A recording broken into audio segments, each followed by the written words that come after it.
जाए बात नगर में फैल गई है। रुक्मणी को हर कृष्ण ले जाए, सारे राजा क्रोधित हो गए। अपने वाहन लिए सजाए, धनुष बाण लेकर के दौड़े। अपनी अपनी सेना सजाए, सेनापति कृष्ण का देखा। धनुष हाथ में लिया उठाए, धनुष का खींचा है प्रत्यंचा।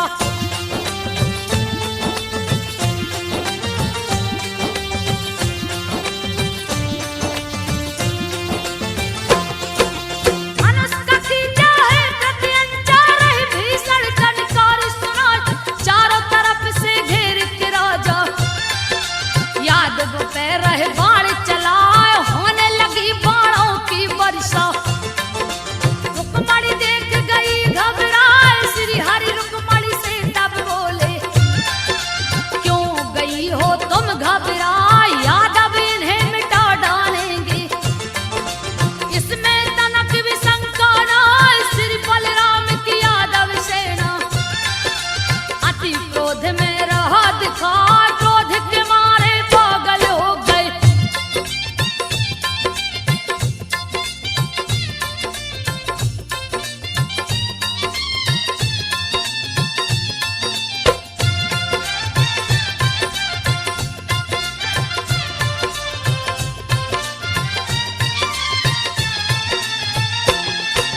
क्रोध के मारे पागल हो गए, रहे बाण पे बाण चलाए, लगे नास बैरी का करने।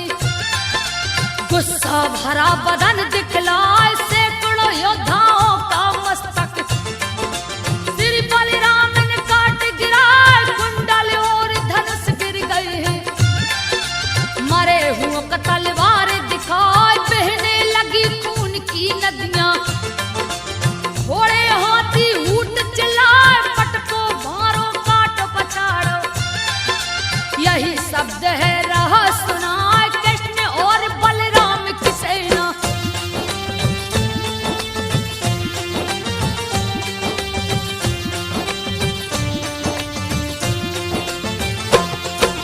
कृष्ण और बलराम की सेना विजय पताका लहरा रहा, जरासंध शिशुपाल भागे।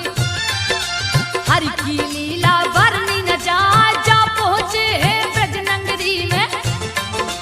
रुक्मणी को लिए अपनाए, धूमधाम से किए शादी। देवता फूल रहे बरसाए, हारिक भागा जरासंध भी। अपनी सेना लिया सजा, 33 अरब लिया है सेना। सेना ही सेना दिखलाए, घेर लिया है ब्रज नगरी को।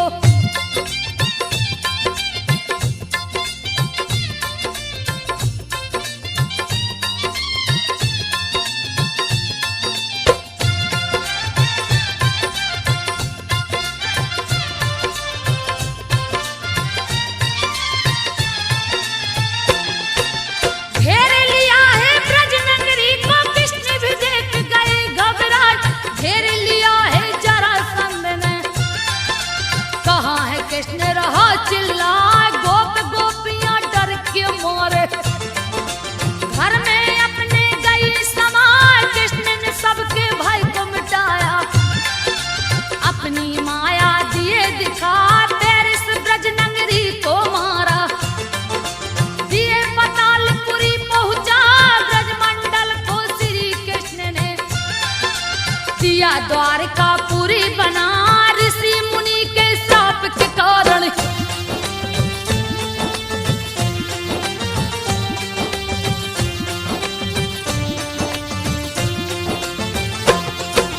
ऋषि मुनि के श्राप के कारण जरासंध जहाँ जा नहीं पाए।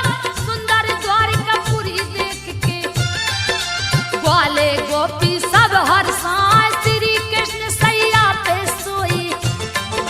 रुक्मणी रही है चवर डुलाए, करे बड़ाई शिशुपाल का। क्यों नहीं शादी उससे रचाए, सुन के रुक्मणी रूठ गई है। गुस्सा भरा बदन दिखलाए, गुस्से में आकर मूर्छित हो गई। धरती ऊपर गई पटक झटका, रुक्मणी को श्री कृष्ण ने उठाकर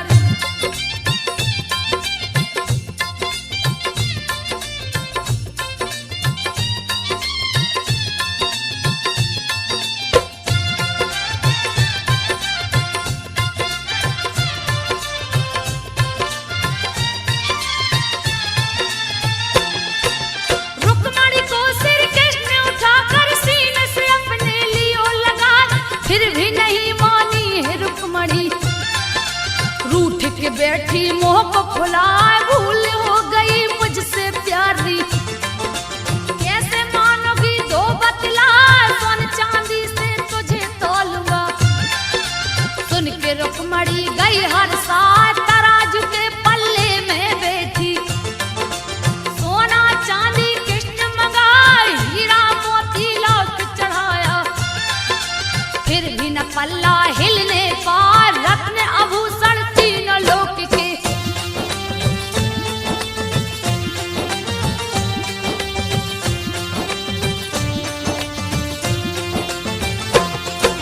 रत्न आभूषण तीनों लोक के, तब हरि ने लिए हैं मंगवाए।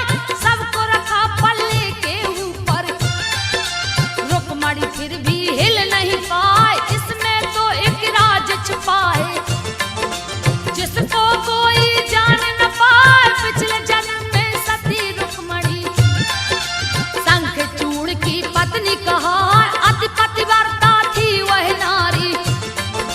तुलसी जिसका नाम रखा, पतिव्रता पत्नी के बल से। रण में शंखचूड़ जीत जाए, इंद्र को उसने मार भगाया।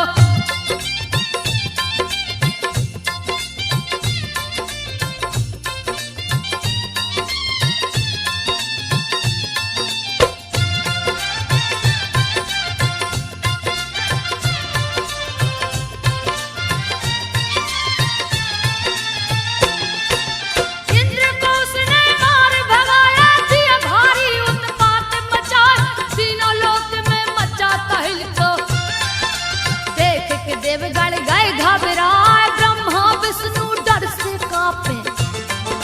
शिव शंभु से गए टकराए, युद्ध हुआ है बड़ा भयंकर। शिव जी उसको मारे न पाए, सती का शक्ति साथ लड़ता। किसी से पापी हारे न पाए, विष्णु ने छल किया सती से। शंखचूड़ का रूप बनाए, पतिव्रता को भंग किए।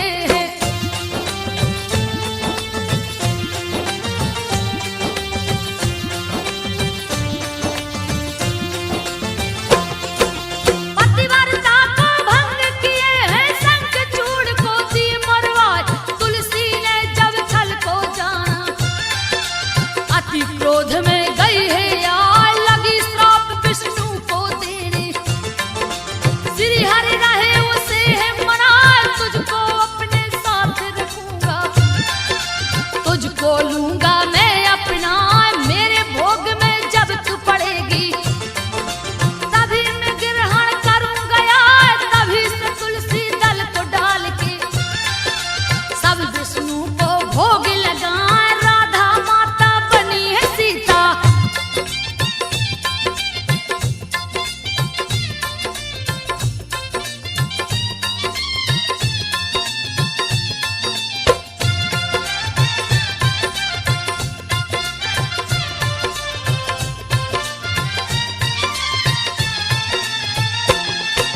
राधा माता बनी है सीता, रुक्मणी बन के तुलसी आई। इसीलिए सोने चांदी से रुक्मणी कनक न हिलने पाए, तुलसी डाल के किए बराबर। तुम हो तुलसी दिए बताए, एक समय की बात है भक्तों। बात को सुनिए ध्यान लगाए, महादेव थे ध्यान मगन में। कामदेव ने दिया सताए, उनकी समाधि भंग हुई है।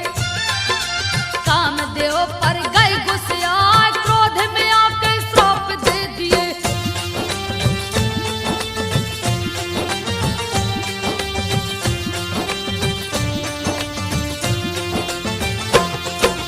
क्रोध में आके श्राप दे दिए,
लिया फंसा, ले जाके संबर को दिया है।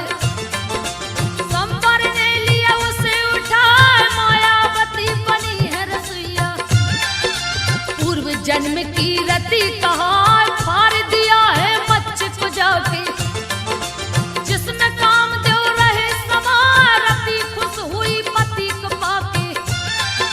पिछली बातें दिया बता, रति और कामदेव मिल गए।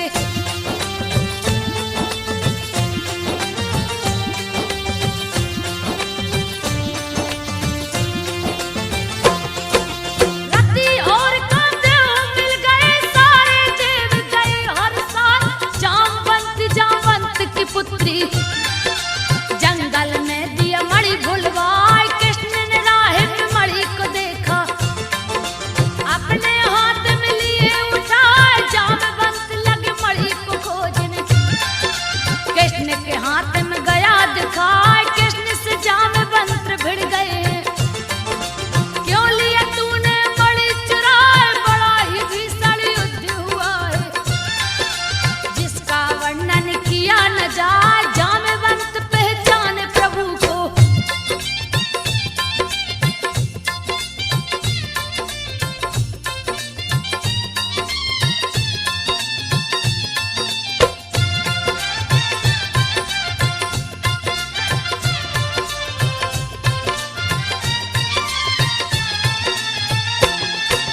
जामवंत पहचाने प्रभु को, दिए चरणों में शीश झुका। लड़ते लड़ते थक गया हूँ, जामवंत बोले सिरनाय। जामवंती जो सत्यभामा थी, श्री कृष्ण को सौंपे जाए। सत्यभामा संग बैठे मुरारी, महल में अपने आसन लाए। इंद्र ने आके किया प्रार्थना, हरि चरणों में शीश झुकाए। भौमासुर सब हर लिया हरि जी, उससे मेरी जान बचाए। क्रोध में आकर कृष्ण चले,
अपने चक्र को रहे नचाए, चिंता में पड़ गए हैं ब्रह्मा।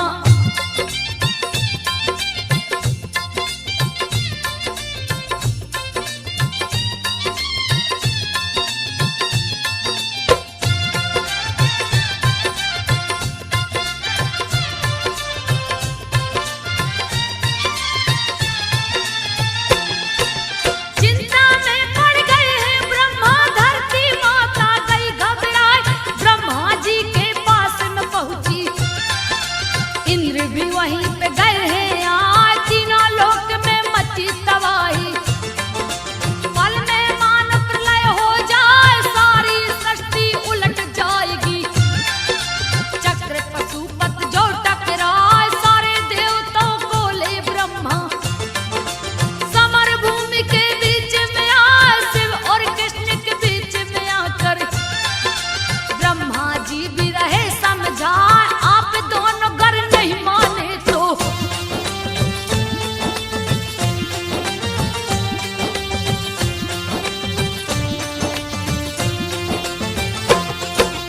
आप दोनों गर नहीं माने तो सारी सृष्टि नष्ट हो जाए।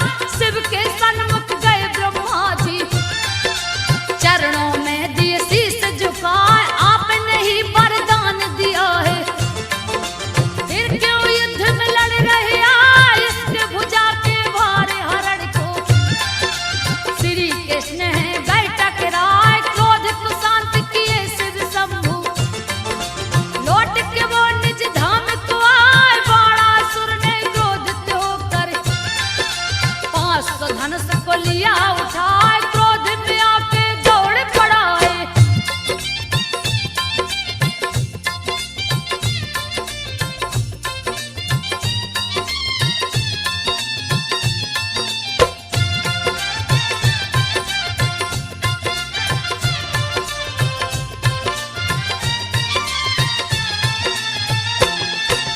क्रोध में आकर दौड़ पड़ा है। हरि पे शस्त्र को दिया चलाए, 1000 बाण को छोड़ा। बाण ही बाण रहा दिखलाए, जैसे बाण गगन से बरसे। कृष्ण ने चक्र को दिया चलाए, लगे हैं उसके भुजा काटने। बाणासुर है रहा चिल्लाए, पल भर में ही श्री हरि ने सारे भुजा को काट गिराए। बाणासुर का अंत किए प्रभु, 3 लोक को दिए बिठाए। सभा बीच द्रौपदी गोहराई,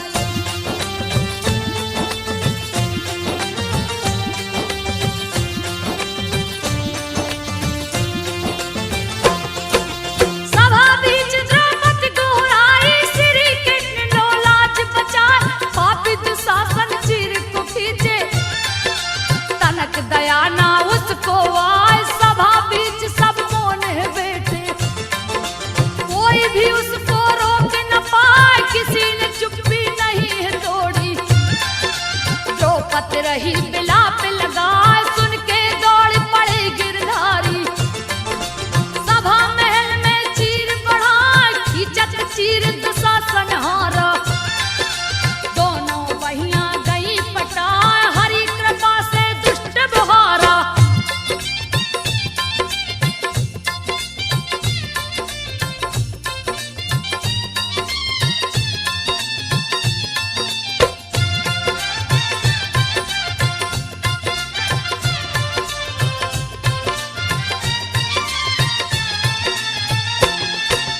हरि कृपा से दुष्ट बहारा, प्रभु की महिमा कहीं न जाए। हरि ने कितनों को तारा, वेद पुराण रहा बतलाए। महाभारत का हुआ आयोजन, कृष्ण रथ पे चढ़ के आए। कौरव पांडव दोनों दल को रहे पंच बन के समझा। फिर भी दुर्योधन एक न माना, दिए है युद्ध शुरू करवाए। कृष्ण बने अर्जुन के सारथी, समर भूमि में गए समाए। रथ को हाँक रहे हैं हरि जी,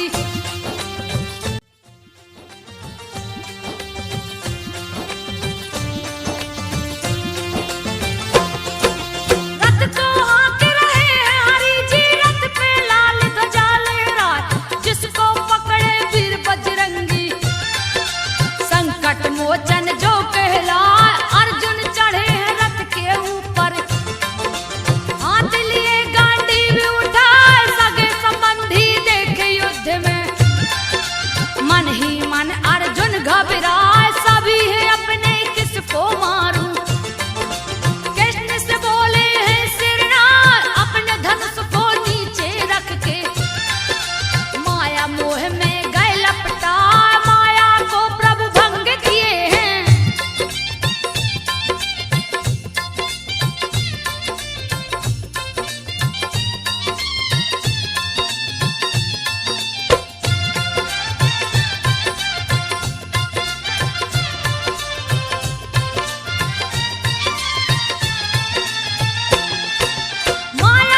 विराट रूप दिखलाए, सुन के श्री हरि के बातों के अर्जुन लिए गांडीव उठाए, एक एक करके मारे योद्धा।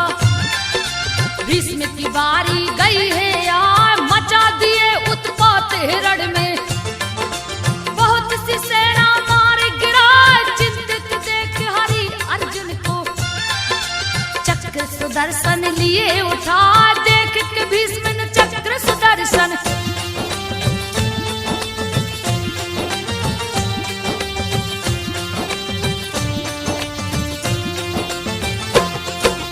देख के भीष्म ने चक्र सुदर्शन, दोनों हाथ को लिए उठाए, अर्जुन के हाथों मरवा कर दिए कौरवों का नाश करा, युधिष्ठिर को राज तिलक दिए हैं, दिए हैं गद्दी पर बैठा, युधिष्ठिर के हाथों हरि यज्ञ दिए हैं शुरू करा, चारों तरफ निमंत्रण भेजा, सभी राजा को लिए बुलवाए, जरासंध नहीं है आया।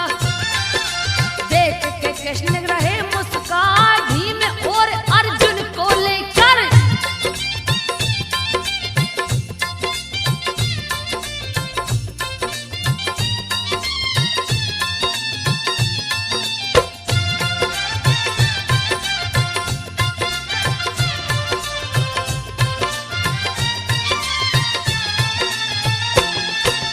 भीम और अर्जुन को लेकर लिए साधु का वेश बनाए, अर्जुन भीम को चेला बनाकर मगध राज में गए समाए, जहाँ का राजा जरासंध था, अपना अखाड़ा रहा सजाए, मल्ल युद्ध का किया आयोजन, एक से एक है मल्ल जुटा, जरासंध है वीर बहादुर, जिससे कोई नहीं टकराए, चूर हुआ है घमंड के मारे।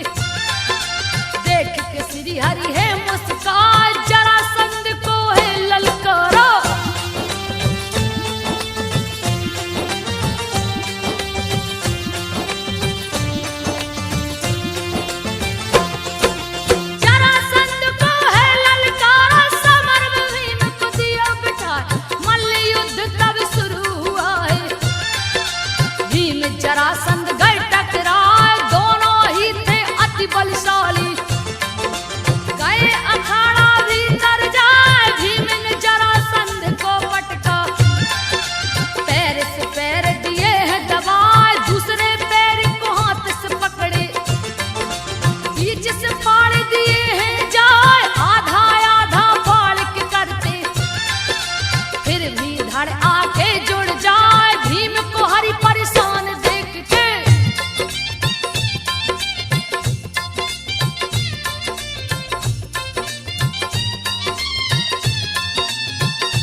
सार के गई समाय भिक्षाटन कर पेट चलाते, फिर भी सुदामा नहीं घबराए, कभी खाते कभी नहीं भी खाते।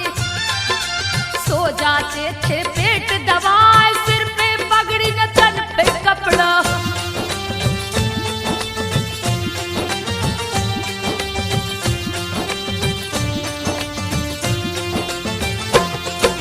सिर पे पगड़ी न तन पे कपड़ा, फटी पड़ी है पाँव विवाह, फटी विवाह उस खून चूता था। फिर भी सुदामा नहीं घबराए, सुबह वो भिक्षाटन को निकलते। शाम ढले तो घर को आए, एक दिन खाली हाथ हलौटे। कुछ भी नहीं वो भिक्षा पाए, कृष्ण कृष्ण फिर भी वो रटते। अपने नगर को गए हैं आज, चेहरे पे उनकी छाई उदासी। भिक्षा नहीं कछुआ जब पाए, कभी कभी चूल्हा जलता था।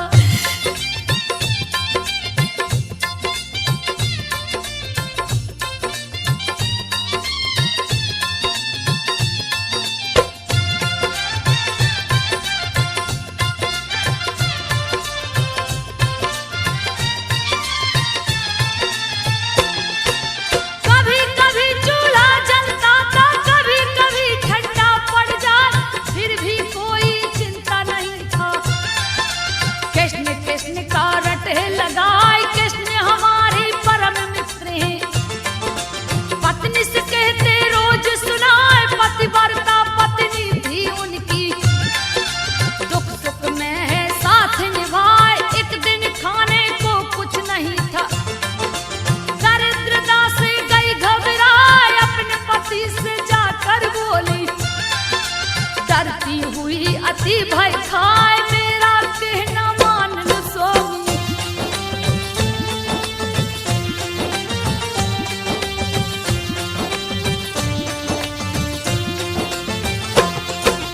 मेरा कहना मान लो स्वामी, गई गरीबी से अकुतार, महा दुख इससे पाती हूँ।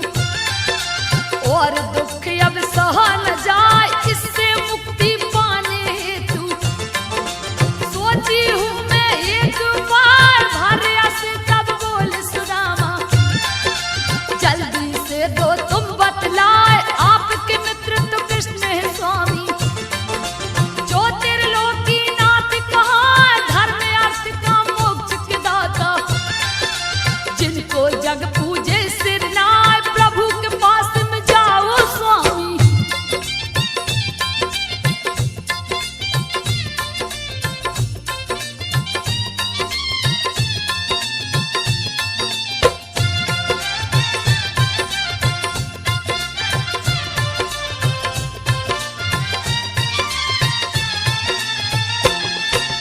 प्रभु के पास में जाओ स्वामी, देंगे सारा कष्ट मिटाए।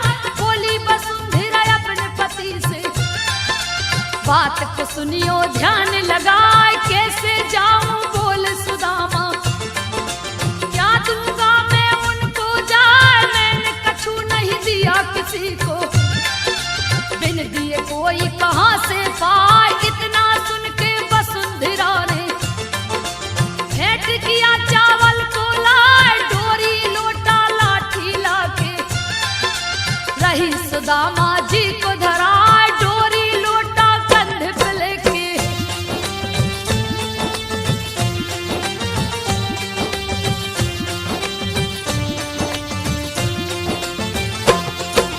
डोरी लोटा कंधा पे लेके चल दिए पोटली को खिदवार। रास्ते में वो विघ्न विनाशक श्री गणेश को रहे मनाए, चल दिए हैं द्वारकापुरी को। श्री कृष्ण का ध्यान लगा, चलते चलते दिन पहर में द्वारकापुरी में पहुंचे जाए। द्वारकापुरी को देख सुदामा मन ही मन में रहे हर साल, पूछते पूछते पता कृष्ण का। विप्र सुदामा नगर में जाए, महल के पास में जा पहुंचे।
क्रोध में आके श्राप दिए हैं। अरे दुष्ट सुनो ध्यान लगा, इसके पेट से जो निकलेगा नाश का कारण वो बन जाए। क्यों हो मेरी हंसी उड़ाते, यदि कुल का संहार हो जाए। सारे लोग भयभीत हो गए, रहे त्राही त्राही चिल्लाए। लोहे का मूसल पेट से निकला,